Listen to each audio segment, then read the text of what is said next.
예, 제18차 국대 간부회의를 시작합니다. 문재인 대표의 시작 발언이 있겠습니다.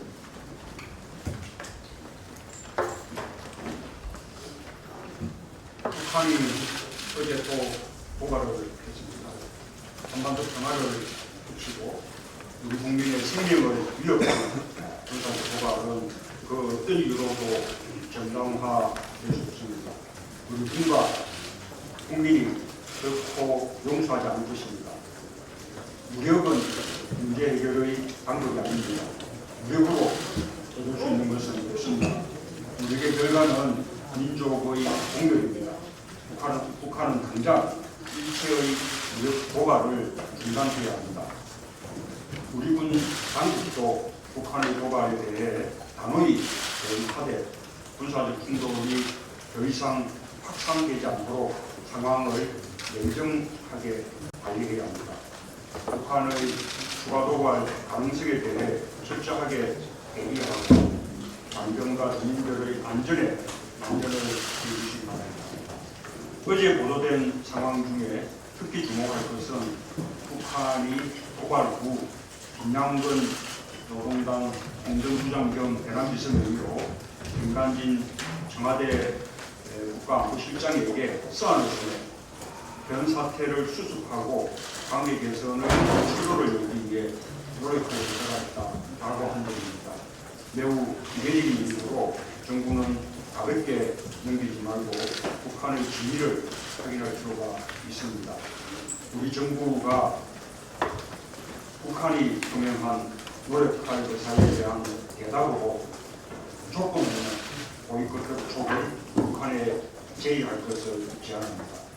북한에게 퇴로를 열어주어 상황의 악화를 막고 비무장지대 목한 지뢰 폭발 사건부터 폭격까지 북한의 도발에 대해 대화를 통해 책임을 묻고 재발 방지 책을 마련함으로써 우리의 주도로 위기를 기회로 반전시킬 수 있는 방안이 될 수 있을 것입니다.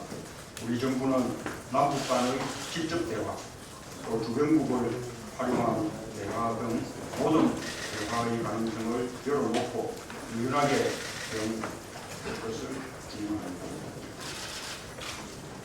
한명숙 전 총리에 대한 대부분의 유죄 판결은 이 나라의 사법 정의가 과연 살아있는 것인지 의문이 아니다. 정의와 진실의 편에 서야 할 사법부가 권력에 불복해 국민의 상식과 명백한 진실을 외면한다면 국민에게 무슨 명목으로 법과 원칙을 지키라고 요구할 수 있겠습니까? 도미주의 정권과 사법부가 공모한 강제인 유서제출 사건도 결국 역사의 법정에서 진실이 밝혀졌습니다. 돈을 준 사람은 없는데 받은 사람은 있다는 이번 판결도 마찬가지입니다. 한명숙 총리는 양심의 법정, 진실의 법정에서 유죄입니다. 성완종 리스트의 인물들은 검찰에서 면죄부를 받았습니다. 하지만 국정은 여성 개입의 진상을 밝히기 위해 용기를 내 진실을 폭로했던 우리 당의 권은희는 정치검찰에 의해 거꾸로 개인 취급을 받고 있습니다. 정의와 원칙이 서 있어야 할 자리에 여당 무죄, 야당 유죄라는 수치가 횡포를 부르고 있습니다. 우리 당은 정치검찰의 행태를 반드시 청산할 것을 다짐합니다. 또한 사법의 민주화와 정치적 동력을 더 이상 이룰 수 없는 일입니다. 대법관 임명 절차의 민주화, 또 대법관 구성의 다양성을 이루기 위해 우리가 할 수 있는 모든 노력을 다하겠습니다. 국민 여러분, 정의의 필에서 우리 당과 함께 해주시기 바랍니다. 네, 이상입니다. 이어서 이종월 원내대표의 발언이 있겠습니다. 경기 연천군 서부전선에서 북한의 선제를 포격으로 우리 군이 대응사격하는 상황이 발생했습니다. 우리 국민의 생명과 재산, 우리 군 장병들에 대한 어떠한 위협도 용납될 수 없습니다. 북한의 의도와 상관없이 남쪽을 향한 도발은 그냥 넘기기 어려운 사건입니다. 우리 군은 북한의 도발에 신속하게 대응을 한 것으로 판단됩니다. 이제는 안정적인 상황 관리를 위해 추가 포격이나 확전은 자제되어야 합니다. 북한은 즉각 추가적인 위협과 도발 행위를 준비할 것을 엄중하게 요구합니다. 충돌 상황일수록 남북 양측 주의부의 안정적인 상황 관리 노력이 필요하다고 생각합니다. 정부는 접경지역 주민과 개성공단 근무자들의 안전 확보를 최우선 목표로 상황을 관리해야 합니다. 단 한 사람의 인명 피해가 없도록 완벽한 대비를 준비합니다. 북한의 도발에 단호히 맞선 우리 장병들의 뜨거운 용기에 경의를 표합니다. 어제 한명숙 전 총리께서 대법원의 유죄 판결을 받았습니다. 한명숙 전 총리는 1979년 박정희 유신 정권 하에서 2년 6개월의 영어 생활을 했습니다. 2015년 다시 박근혜 정권에서 2년의 영어의 모험이 되었습니다. 1979년 한명숙 전 총리는 독재에 저항하다 영어의 몸이 되면서 독재의 종말을 개척하는 역사적 역할을 다했습니다. 2015년 오늘 다시 한번 자신을 던져 우리 사회의 사법정의와 민주주의가 역주행하고 있다는 것을 몸으로 증언하고 계십니다. 대법원의 판결은 따를 수밖에 없지만 이 진술이 엇갈린 상황에서 법정 진술보다 검찰 진술이 우월하다는 것을 대법원은 선택했습니다. 역사와 양심의 법정에서 한명숙 전 총리가 무죄라는 것을 확신합니다. 최근 우리 당의 여러 의원들이 수사 상상에 오르고 있습니다.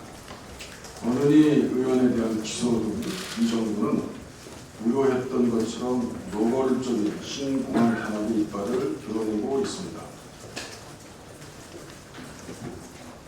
국정원의 원세이, 경찰의 기룡판.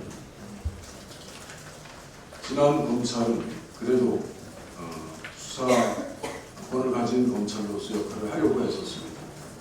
그 검찰이 무너지면서 이제 검찰은 국정원 경찰과 그들의 과실을 씻으려고 하는, 그리고 새로운 신보라는 공안 탄압에 앞장서고 있는 주로 국민은 볼 수밖에 없습니다.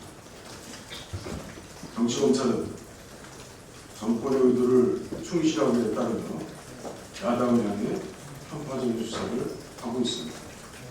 편파적인 기소를 하고 있습니다. 본인이 의원에게 적용된 모해 위증죄는 저도 잘 보기 어려웠던 죄목입니다. 벌금형이 없습니다. 1년에 한두 번 할까 말까한 검찰의 기소에 저희들은 놀라고 있습니다. 모해 위증이라는 말을 국민들에게 알려주나 검찰이 어떤 생각으로 방향으로 가고 있는지에 대한 걱정을 하고 있습니다. 박근혜 정권이 실패한 국정운영과 외인덕을 내려보려는 신공안 탄압 의도가 노골적으로 드러나고 있습니다. 우리 당은 잘못된 정치 검찰, 공안 정권과 맞서서 사직 생각으로 싸울 것입니다. 한편 한국 경제 엔진은 이제 정지되어 가는 것 같습니다.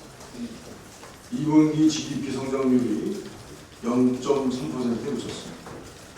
재정 위기를 겪고 있는 거의 나락에 빠져가고 있는 스페인, 포르투갈이 1.0, 0.4%, 그보다 낮은 수치입니다. 이명박 박근혜 정부가 8년간 재벌 중심의 경제 정책을 고집한 결과라고밖에 볼 수 없습니다.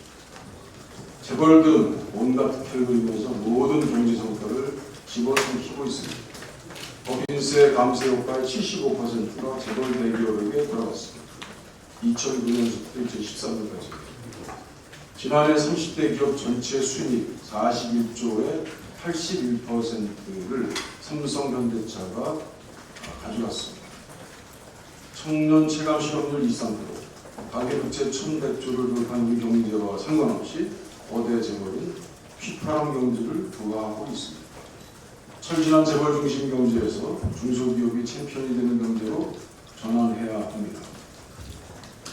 우리는 독일의 중소기업 R&D 지원 사태를 보면 히든 챔피언의 나라 독일의 경우 중소기업 혁신 프로그램을 통해서 연방 R&D 예산의 20%를 의무적으로 중소기업에 배정하고 있습니다. 잠재력 있는 중소기업을 세계적 경쟁력을 갖춘 기업으로 키우고 일자리 창출에 성과를 내고 있습니다.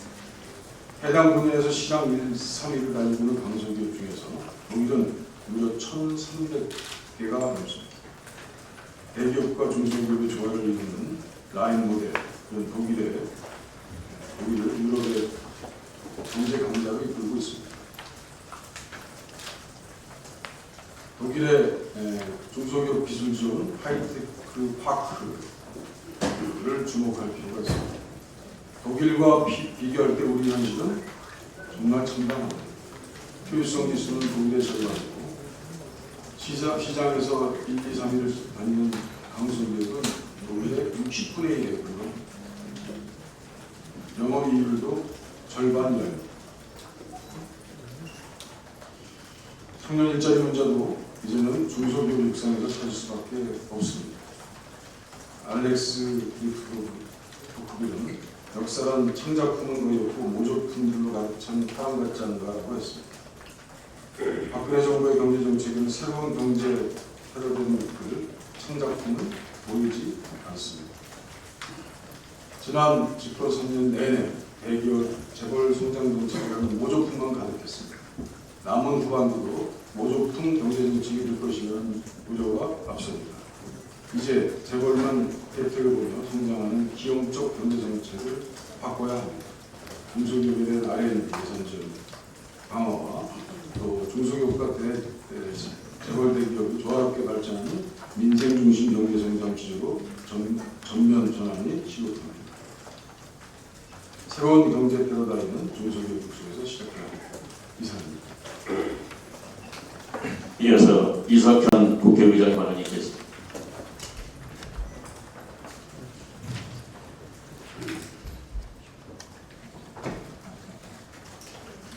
네, 북한의 지뢰매설에 이은 포격 도발을 강력히 규탄합니다. 우리 군은 굳건한 한미 공조 체제 아래에서 대비 태세 한치의 빈틈도 없어야 합니다. 다만 고조되는 휴전선언 긴장과 사태 수습을 위해 판문점에서 긴급히 남북 고위 회담을 열 것을 촉구합니다. 아울러 주변국들이 중재에 나서줄 것을 요구합니다. 우리는 북한에 비해서 지켜야 할 것이 많습니다. 소중한 민주주의 체제와 40대의 경제력을 가지고 있습니다. 단순한 맞대응보다는 상황을 주도적으로 타개하는 성숙한 리더십이 요구됩니다. 역사적으로 전쟁은 처음부터 계획적인 경우보다도 우발적 충돌의 국지전이 전면전으로 확대되는 경우가 더 많았습니다. 대화가 없으면 오해가 쌓이고 오해는 또 다른 오해를 부릅니다. 그래서 대치 상황에서도 대화는 있어야 하고 한라인도 필요합니다. 아울러 보복 공격의 크기는 적의 공격의 정도에 상응하는 비례성의 원칙을 초과하지 말아야 합니다. 정부는 한국에 투자한 외국 자본의 동요를 막고 국민을 안심시키기 위해서 능동적인 화전양면의 전략을 구사하여 성공적으로 상황을 종식시켜 줄 것을 촉구합니다.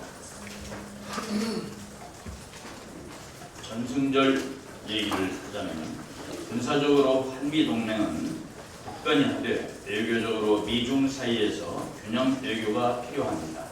한중, 한미 간의 경제협력의 비중을 고려할 때 지나친 미국 편향은 국익에 도움이 되지 않습니다. 그런 의미에서 중국 전승절 행사에 참석하기로 한 것은 올바른 판단이며 국민 여론의 귀 기울였다는 점에서 더욱 뜻깊은 일입니다.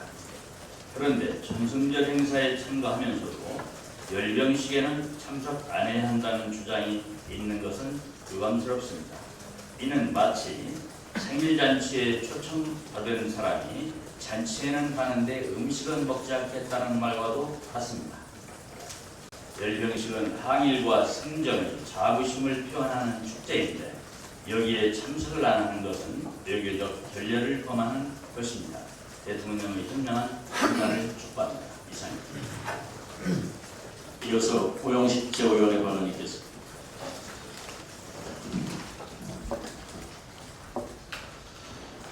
저 또한 어제 대법원 판결에 대해서 한 말씀 드리지 않을 수가 없습니다. 어제 대법원이 한명숙 전 국무총리 유죄 판결을 내렸습니다. 적어도 대법원이 민주주의가 무너지고 있는 작금의 상황에서 정의원 공수처는 마지막 보루가 되어주기를 바랬던 국민들의 기대를 무참히 무너졌습니다. 어제 판결로 대한민국 사법부의 역사에 또 한 번 오점이 남을 것이라고 생각합니다. 한명숙 전 총리는 2010년 기소된 뒤 검찰에서 돈을 줬다고 한 증인이 재판장에서 양심 고려로 진술을 번복함으로써 1심 재판부가 무죄를 선고한 바 있습니다. 검찰의 진술과 법정의 진술이 엇갈릴 때 검찰 진술은 법원이 직접 신문을 하지 않으면 하급심의 판단을 존중해야 한다는 것이 대법원의 일관된 입장이었고 기존 판례였다고 알고 있습니다. 검찰의 진술을 뒷받침할 수 있는 명백한 증거나 객관적 물증도 나오지 않았는 대법원이 어제 그러한 판결을 내린 것은 정치적인 판단이 깔려있는 것이 아닌가 의심하지 않을 수 없습니다. 죽음을 앞두고 남긴 신빙성 높은 성완종 리스트에 대해서는 부실 수사와 권력 실세들에게 우연히 처벌을 내리면서 야당 의원들에 대해서만 유독 혹독한 수사를 하고 있는 검찰의 편파적 태도에 국민들은 심각한 의구심을 가지고 있습니다. 이러한 검찰과 사법부의 형태는 그야말로 정권 차원에서 진행되는 야당에 대한 탄압이 아닐 수 없습니다. 우리 당은 검찰의 정의와 사법부의 공정성 확보, 정적 중립을 지켜내기 위해서 끝까지 싸워나갈 것이며 차제의 사법제도 개혁으로 앞장서 나갈 것입니다. 다음 주가 되면 박근혜 정권의 임기가 반환점을 맞이합니다. 지난 집권 절반 동안 정권에 대한 국민의 기대는 실망과 분노로 바뀌는 과정이었습니다. 박근혜 정부는 한마디로 경제, 안보, 국민안전 모두에서 무능을 보여준 국정의 총체적 실정과 실패를 가져왔습니다. 국민 10명 중 9명이 우리 경제가 심각한 불황으로 인식하고 있습니다. 그중 절반이 이 정부의 집권이 끝나면 내후년이나 되어야 경기가 회복될 것이라고 전망하는 것은 충격적 결과를 하지 않을 수 없습니다. 국가의 안보와 국민 세금 100조에 넘는 사자반 국가 비리도 제대로 하나 수습하지 못하면서 서민의 꼼수 증생을 일삼는 이 정부의 국민들은 더 이상 기대하지 않고 있습니다. 롯데 등 재벌 대기업 총수 일가들의 편법 부당행위가 버젓이 나타남에도 불구하고 박근혜 대통령은 취임 6개월 만에 경제민주화 종료 선언을 하는 등 국민과 약속했던 대선 공약을 파기했습니다. 이제 남은 집권 2년 반 국민과의 약속을 지키고 경제정책 기조를 포함한 국정운영 기조 전반을 근본적으로 재검토해서 바꿔야 한다고 생각합니다. 그렇지 않으면 이 박근혜 정부 국민들로부터 돌이킬 수 없는 심판과 비판을 피할 수 없다는 점을 기억해야 할 것입니다. 이상입니다. 이어서 유승희 최고위원이 발언하겠습니다. 지난 12일 서울 종로구 일본 대사관 앞에서 한국정신대 문제대책협의회 수요 집회 도중 분신한 독립운동가 후손인 최현혈 씨께서 21일 오늘 사망하셨습니다. 이분은 유서에서 친일파와 일제에 동조했던 그의 중원 거리를 떵떵거리면서 독립노동자 자손들은 거리를 헤맨다. 잘못된 과거사를 사과하지는 않고 독도를 자기들 땅이라고 주장하는 일부는 세계인의 지탄을 받아야 한다고 밝혔습니다. 상과 고인의 명복을 빕니다. 최근 천만 관객이 본 영화 암살에서 친일 경찰의 실제 모델로 추정되는 노덕수는 일제시대에는 친일 경찰에 대해 독립운동가를 고문하고 해방 이후에는 이승만 정권의 비호를 받으며 경찰 고위직에 오르며 돌아온 독립운동가 김원봉을 고문했습니다. 국가와 민족을 위해 헌신한 사람을 공권력 이름으로 탄압한 일이 또다시 발생했습니다. 바로 한명숙 전 총리님에 대한 유죄품들과 권은희 국회의원에 대한 불구속 기소입니다. 한명숙 전 총리는 우리나라 민주주의를 위해 평생을 바치신 분입니다. 평생 민주화 운동을 하신 분에 대해 기획수사를 하고 정치 판결을 내렸습니다. 8대5의 판결이었고 사법부 내에서 다른 의견도 있었지만 한 총리에 대해서 2년을 감옥에서 보내야 하고 피선거권을 10년 동안 제한한 판결을 내렸습니다. 이번 사건은 별건 수사 시작부터 기획수사라고 하는 의혹이 짙었습니다. 첫 번째 사건 1심을 코앞에 두고 별건 수사를 한다고 검찰이 밝혔었습니다. 첫 번째 사건이 무죄 날 것 같으니 별건 수사를 하는 것 아니냐라고 하는 비판이 있었습니다. 실제 첫 번째 사건은 대법원에서 무죄 판결을 받았는데 별건 수사는 2010년도 지방선거 직전의 일이었습니다. 권은희 의원도 마찬가지입니다. 2012년도 국정원 댓글 사건 당시 공직자로서의 직무를 성실하게 했습니다. 김용판 전 서울지방경찰청장의 외압에 대해 폭로하는 등 양심에 따른 행동을 했습니다. 모두 시민단체 제3자의 고발에 의존해서 검찰이 기소한 것은 부당합니다. 게다가 권은희 의원은 김용판 전 청장에 대한 재판에서 검찰 측의 핵심 증인이 아니었습니다. 검찰이 자신의 증인을 위증으로 기소하는 자가당착이 어디 있습니까? 권은희 의원이 핵심 증인이었습니다. 사법부는 법 적용을 균등하게 적용해야 합니다.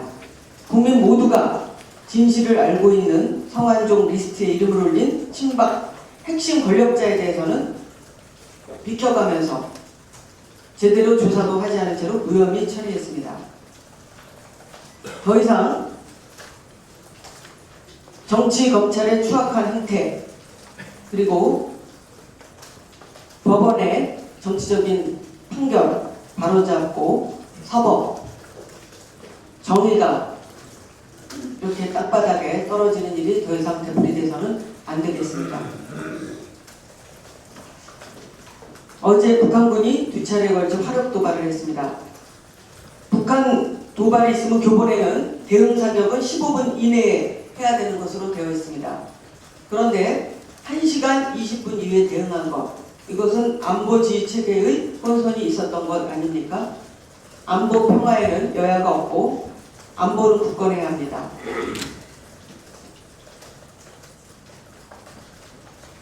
북한도 한반도 평화를 위협하는 포격을 하면 안 됩니다. 규탄합니다. 더 이상의 위협과 도발 중단을 촉구합니다. 박근혜 정권에서는 안보가 안 보입니다. 댓글 심리전도 하고 불법 도청 감청도 서슴지 않는데 우리나라 안보기관 관계기관들은 도대체 어디서 무엇을 하고 있습니까? 지난 8월 4일 지뢰 사건이 발생하고 나서 대통령이 의장인 국가안전보장회의는 5일이 지나 8월 8일에서야 처음 열렸습니다. 게다가 사건 다음날 합참 의장은 막걸리 폭탄주 회식까지 했다고 합니다. 세월호 사건, 메르스 사태, 지뢰 사건 모두 박근혜 정부의 무능을 고스란히 드러내고 있습니다. 그래서 더더욱 국민의 우려가 커지고 있습니다. 박근혜 정권은 혈통과 같은 안보를 위해서 국가의 정부 부처를 동원하시기를 바랍니다. 이상입니다. 이어서 추미애 최고위원의 발언이겠습니다.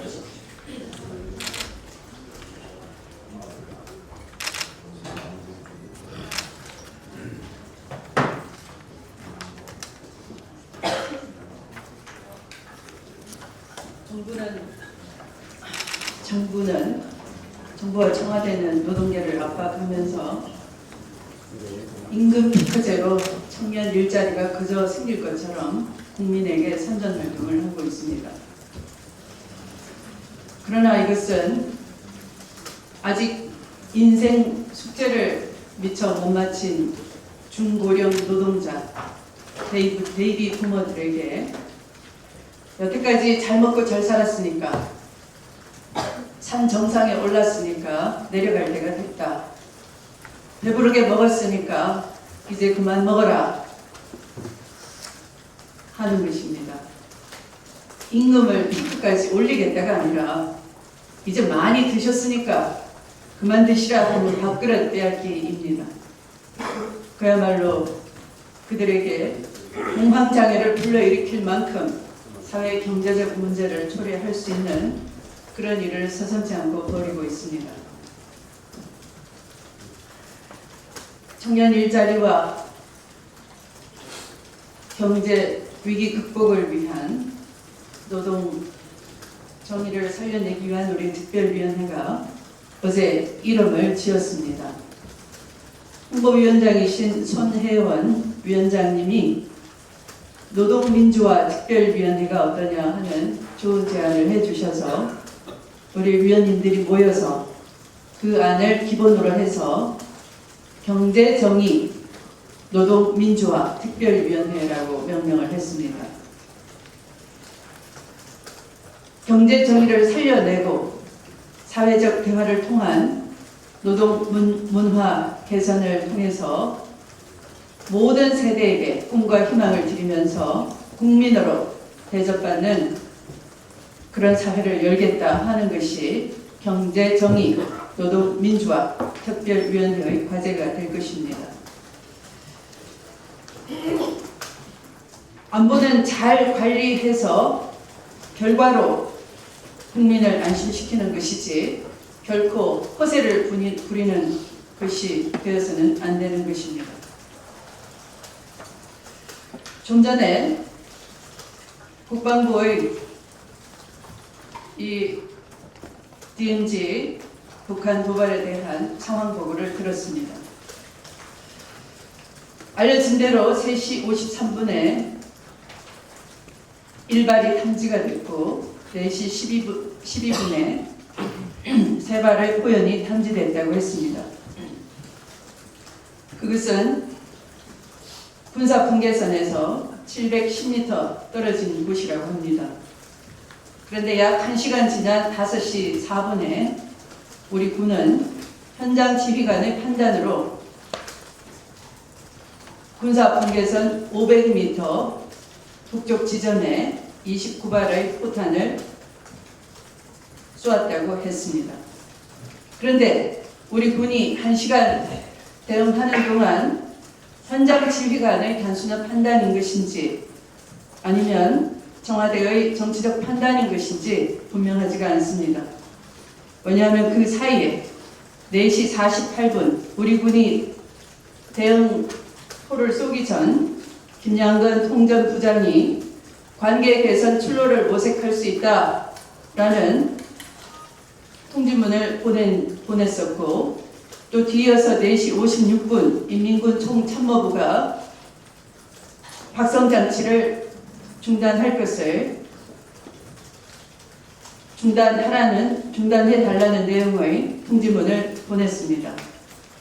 우리 군이 대응 포를 쏘기 전 2차례의 이런 통지문을 받고 단순히 현장 지휘관의 판단으로 포를 쏜 것인지 분명하지가 않습니다.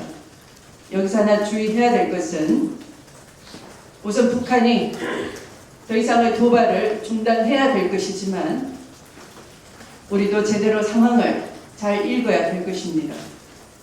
신뢰 없이는 안보가 이루어지지 않는다는 것입니다. 우리는 북한에 대해서 도발, 대화, 보상의 순서대로 행동을 하는데 그런 북한의 프레임에 말려들지 않아야 된다 하는 공식을 가지고 있습니다. 그러나 그런 상황을 그대로 방치한다면 북한은 이 정부와 대화하지 않겠다. 그 다음에는 상호 충돌로 맞서고 그 다음에는 확전으로 이어집니다. 그 결과는 안보 불안인 것입니다. 방금 한미연합사는 한미 작전체제 돌입했다고 합니다. 속보가 나왔습니다. 그것은 이미 김정은이 완전 무장한 전시상태 진입을 명령했다는 것에 대한 대응일 것입니다.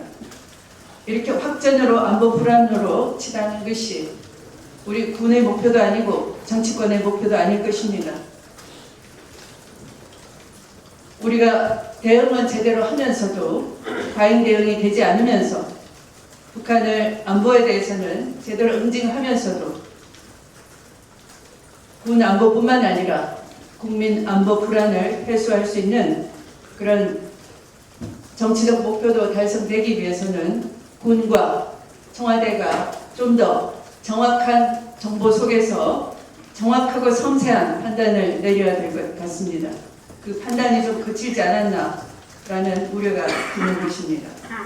말씀을 마치겠습니다.